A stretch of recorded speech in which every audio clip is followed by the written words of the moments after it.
Hey everyone, today I'm going to show you how to make one of my favorite rice dishes. This is capsicum rice or green bell pepper rice.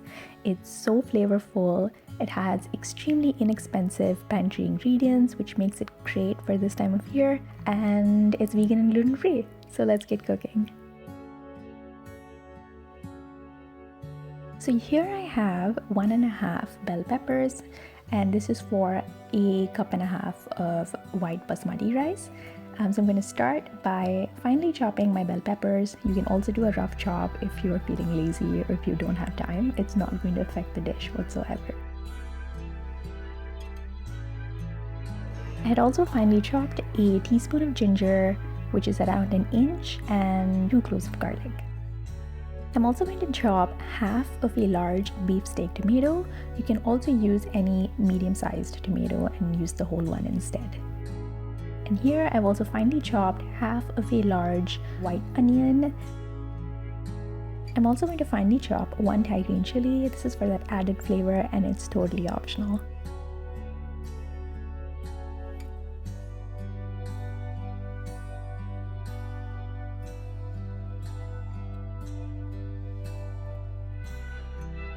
And now for the rice. Here I have a cup and a half of white basmati rice.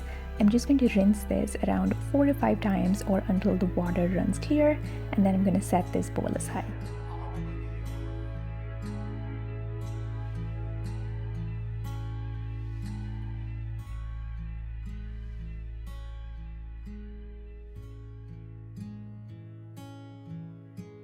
Here I have a pot on medium-high heat to which I'm adding around a tablespoon of sunflower oil. You can use any flavorless oil of your choice.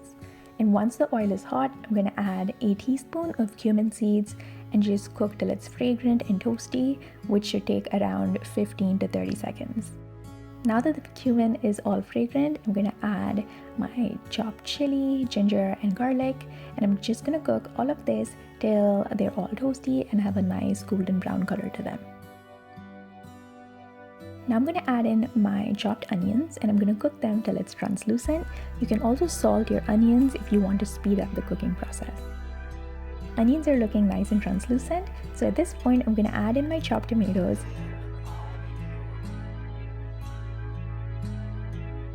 And I'm also going to add around 2 tablespoons of tomato paste for that intense and rich tomato flavor.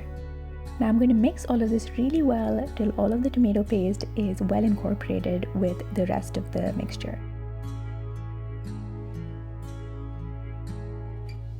To my tomato mixture, here I'm adding half a teaspoon of turmeric powder, and I'm going to mix all of this and cook for around a minute or so.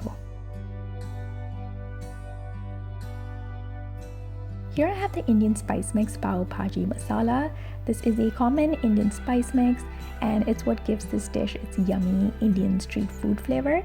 But if you don't have access to this, you can just substitute with 1 teaspoon of garam masala instead. And I'm also going to add half a teaspoon of dried Kashmiri red chili powder, which gives this dish its beautiful red color. If you're using garam masala, you can use a whole teaspoon of the Kashmiri red chili powder. Now I'm going to cook my tomatoes with all of the delicious spices for around 6 to 7 minutes or until the tomatoes completely break down and the mixture starts bubbling on the edges.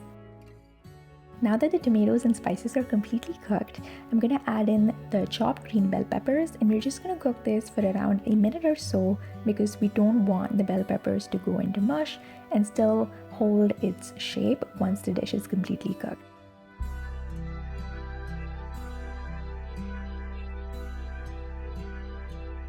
Now I'm going to add our rinsed and strained rice, mix all of this really well.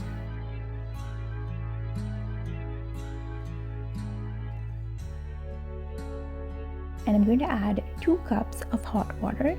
I'm only going to add 2 cups as opposed to the usual 1:2 ratio for cooking basmati rice because the tomatoes and the bell peppers will release water of its own and we don't want this dish to be too mushy in the end. I'm going to salt to taste. We're going to bring the mixture to a boil, reduce the heat to low, cover the pot with a lid. At the 10-minute mark, I like to check on the rice by just gently fluffing with a spoon or a fork to see that it's not clumping together and not sticking to the bottom.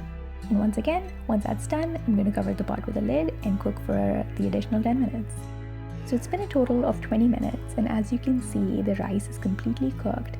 The dish smells so amazing. If you feel like your dish is still a little mushy after the 20-minute mark, don't worry, just leave the pot uncovered for a couple minutes and the moisture will just evaporate and it's ready to be served.